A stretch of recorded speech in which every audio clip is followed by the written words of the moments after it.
다윗의 시의 특징이 있습니다. 여러분들은 우리가 시편을 지금 138편까지 오면서 수많은 그런 시를 대했습니다. 또 다윗의 그중에 수많은 것이 다윗의 시였습니다.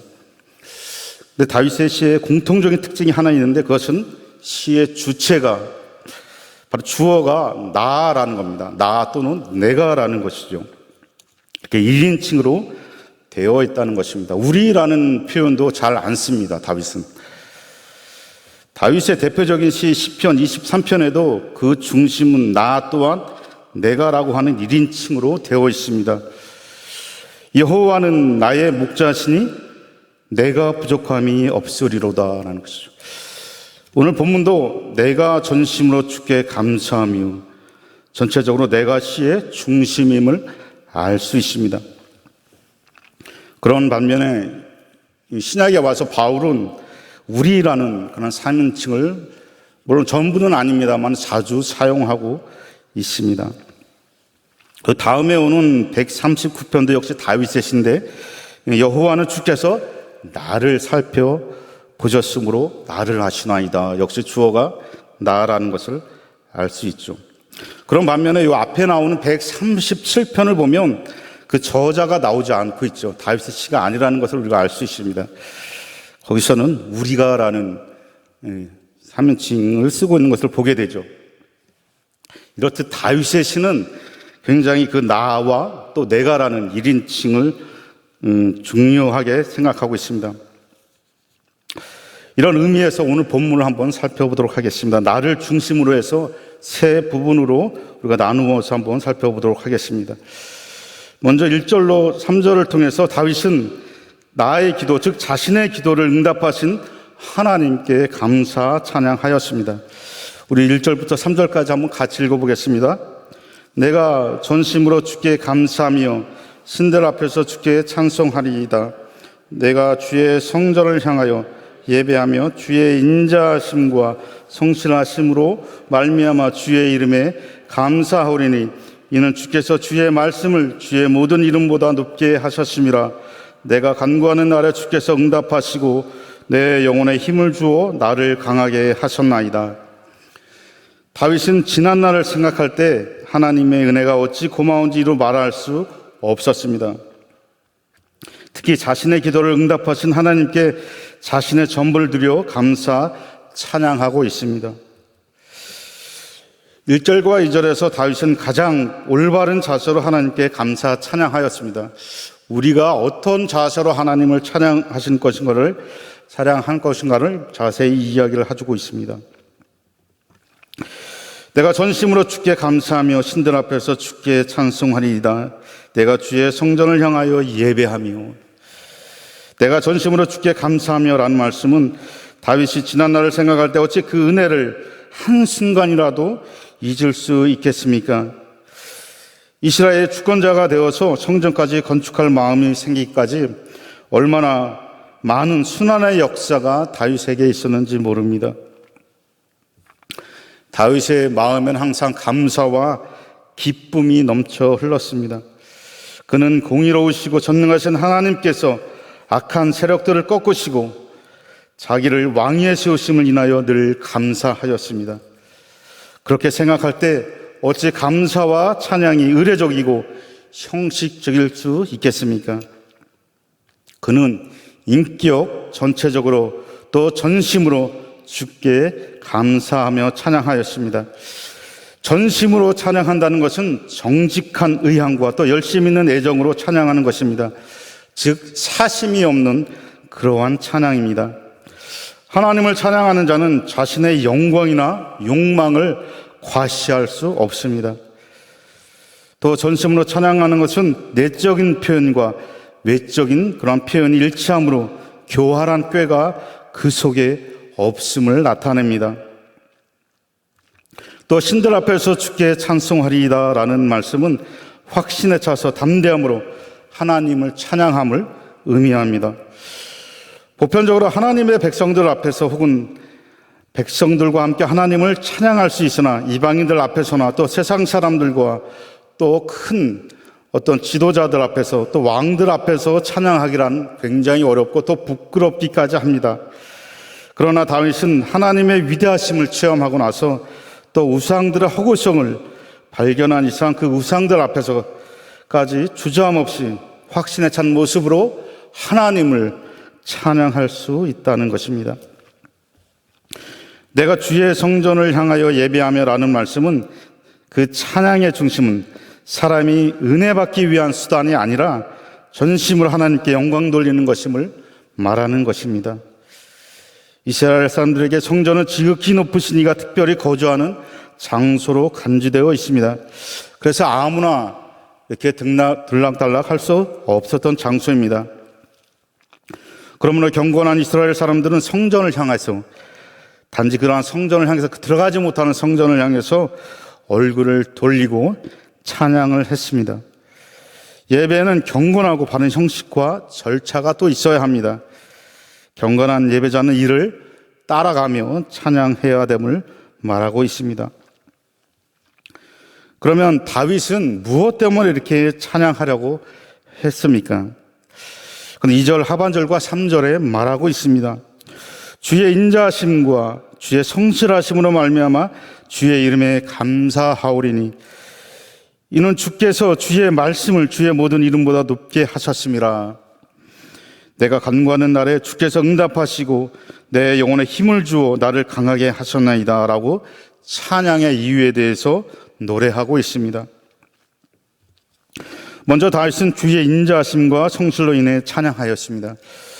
이 말씀은 다윗이 지금에 있기까지 하나님의 인자하심이 한결같은 사랑과 성실하심, 즉 약속한 것을 틀림없이 이루심의 역사를 보고 체험하였습니다.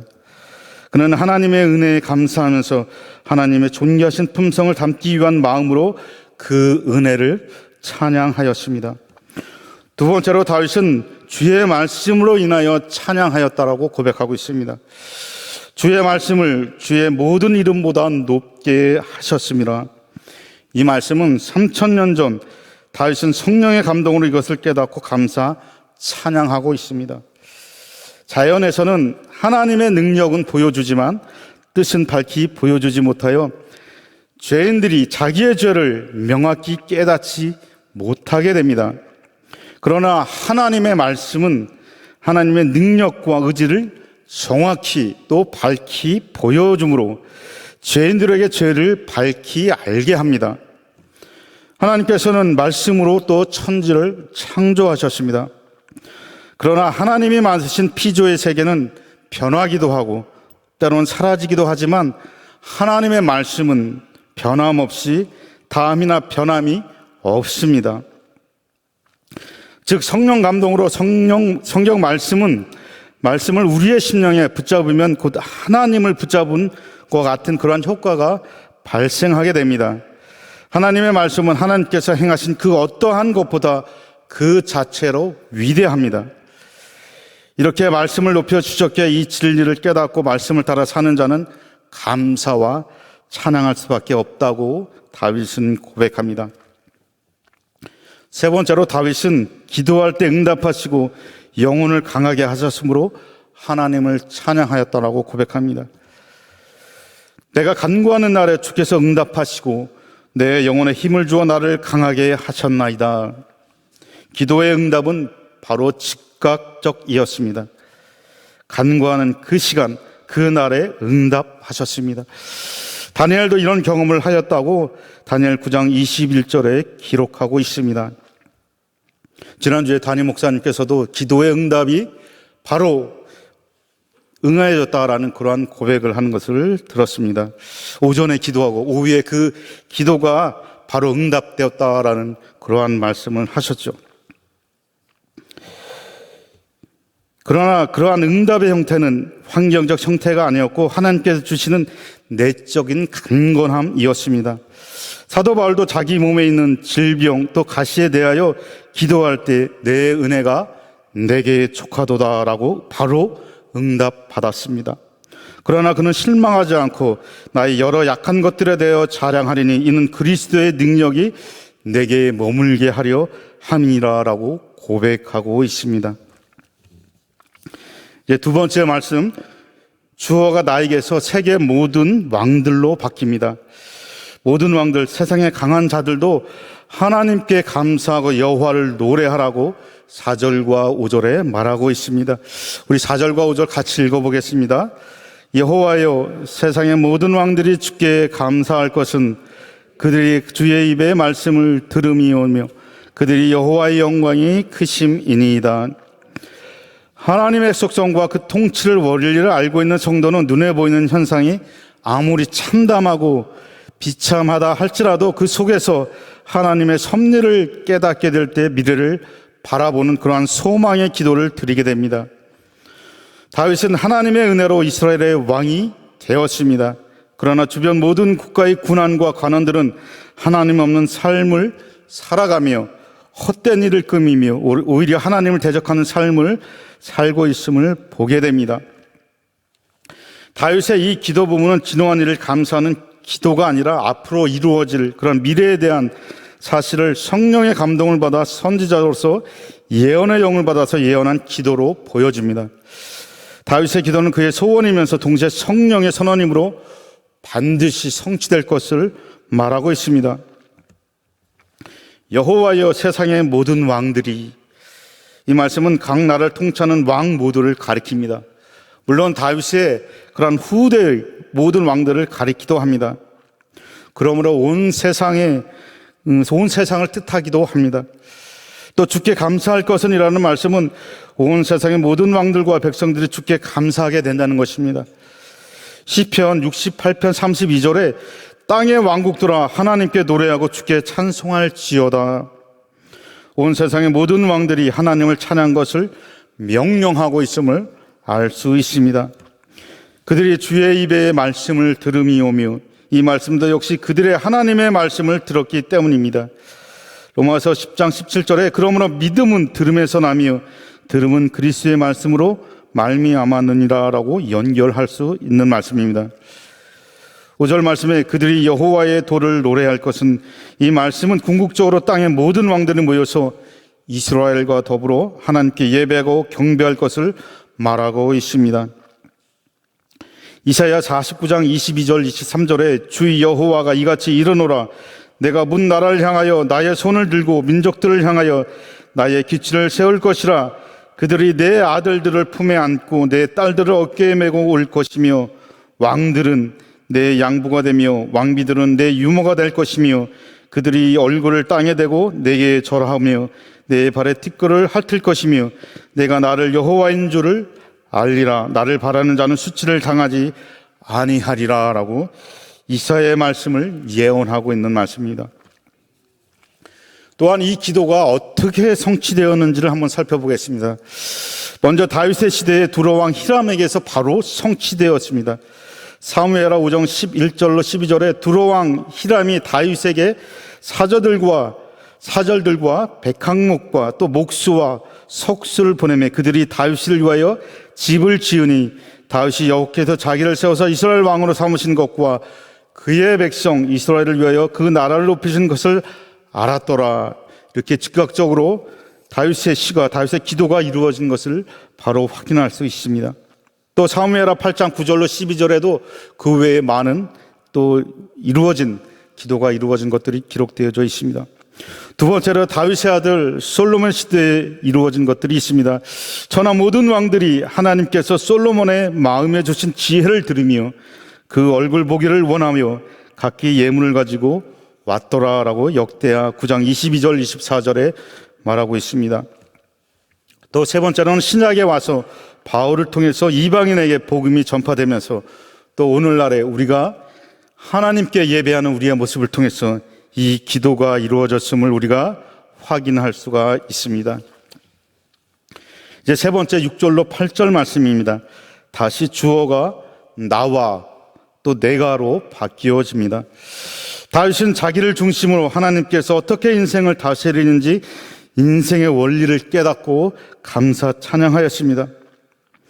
특별히 하나님은 어떤 분이신가를 잘 나타내주고 있습니다. 우리 6절부터 8절 말씀을 한번 같이 읽어보겠습니다. 여호와께서는 높이 계셔도 낮은 자를 굽어 살피시며 멀리서도 교만한 자를 아심이니이다. 내가 환난 중에 다닐지라도 주께서 나를 살아나게 하시고 주의 손을 펴사 내 원수의 분노를 막으시며 주의 오른손이 나를 구원하시리이다. 여호와께서 나를 위하여 보상해 주시리이다.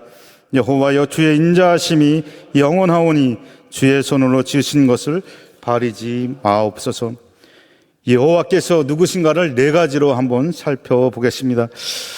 먼저 다윗은 하나님의 겸손한 자를 높이십니다라고 고백하고 있습니다. 하나님은 겸손한 자를 높이신다. 6절 말씀에 여호와께서는 높이 계셔도 낮은 자를 굽어 살피시며 멀리서도 교만한 자를 아심이니이다. 여호와께서 높이 계셔도 낮은 자를 굽어 살피셔라는 말씀은 하나님은 자기를 유지하시기 위해 어떤 피조물도 필요로 하지 않으신다는 것이죠. 자신을 유지하기 위해서 여호와께서는 하나님 그분 자체로 만족하다는 것입니다. 그들에 의하여 이익을 보지 않으셔도 되시는 지존하신 분이시다는 것이죠. 또 하나님께서는 낮은 자를 높이십니다. 여기서 낮은 자란 겸손한 자, 비천한 자, 억압당하는 자를 의미합니다. 또 굽어 살피신다는 그러한 말씀은 계속하여 관철하시며 돌보신다는 뜻입니다. 이것은 하나님의 통치 원리이기도 합니다. 이에 해당하는 신구약의 대표적인 말씀은 이사야 57장 15절 또 고린도전서 1장 26절로 31절 말씀입니다. 이 원리는 매우 중요한 말씀이기도 합니다. 하나님께서 겸손한 자, 낮은 자를 쓰시는 이유를 한번 살펴보겠습니다. 요한복음 6장 9절에 작은 것을 가지고 주님을 위해 힘껏 사용할 때 주께서 크게 역사하시기 때문입니다. 또 작은 것을 소유한 자는 언제나 겸손하고 섬기는 자리에 있게 마련입니다. 또 작은 것을 소유한 자는 언제나 자기 부족을 깨닫기 때문에 하나님께서 사용하시기에 편리하십니다. 작은 것을 가지고 있는 자들은 하나님을 의지할 수밖에 없다는 것이죠. 이 원리는 사회 구조의 순환에 적용될 수 있습니다.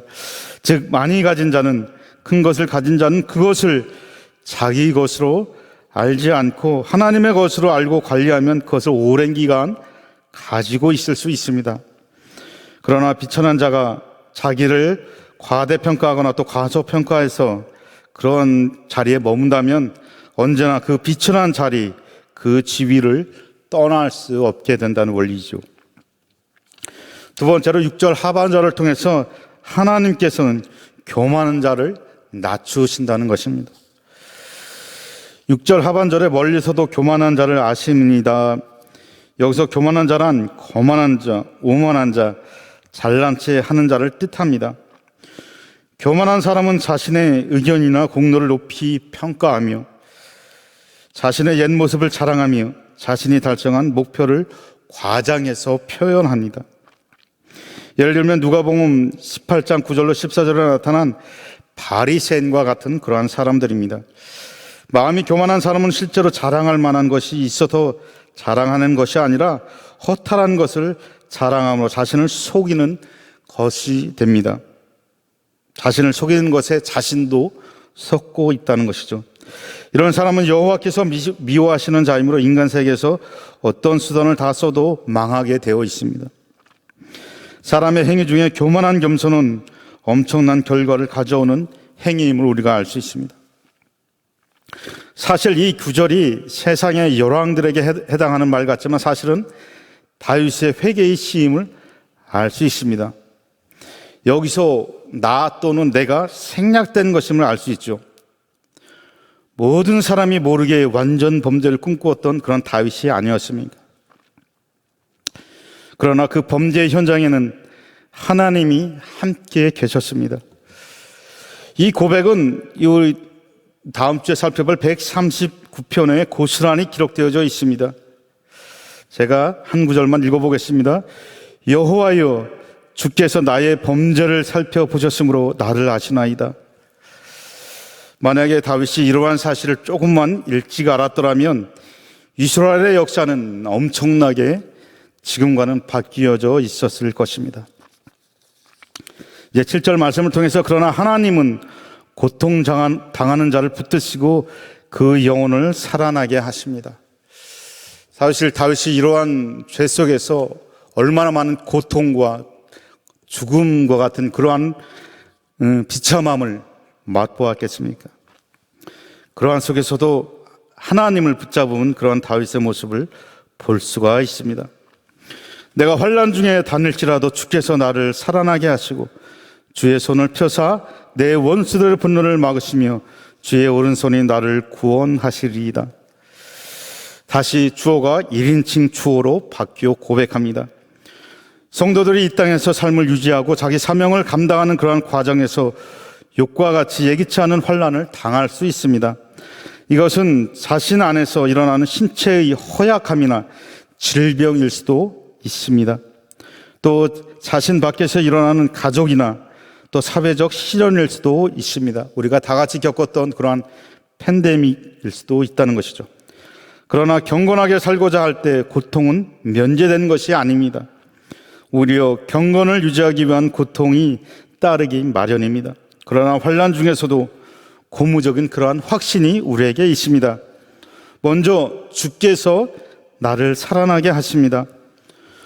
고난 중에서도 공포 가운데서도 불안한 삶을 사는 것이 아니라 기쁨과 위로를 주시어 그 고난이 나의 영혼을 질식시키지 못하게 충분히 살려주신다는 것입니다. 두 번째는 주께서 손을 펴사 내 원수들의 분노를 막으신다는 것이죠. 적당한 때가 되면 한 손으로는 적을 심판하시고 다른 한 손으로는 나를 구원하신다는 말씀입니다. 결코 멸망하거나 실패함이 없이 그리스도로 말미암아 승리케 하신다는 귀한 말씀입니다. 이 원리가 오늘 나에게, 바로 여러분에게 구체적으로 임함으로 우리가 감사와 찬양할 뿐입니다. 이제 마지막 네 번째로 하나님께서는 자기 백성을 결코 잊지 않으신다는 것입니다. 8절 말씀입니다. 여호와께서 나를 위하여 보상해 주시리이다. 여호와여 주의 인자하심이 영원하오니 주의 손으로 지으신 것을 버리지 마옵소서. 시인 다윗에게 하나님의 통치를 잊은 가장 확실한 것은 하나님은 항상 목적을 가지고 계시다는 것, 그리고 그 목적을 결코 잊으시거나 좌절하지 않는다는 사실입니다.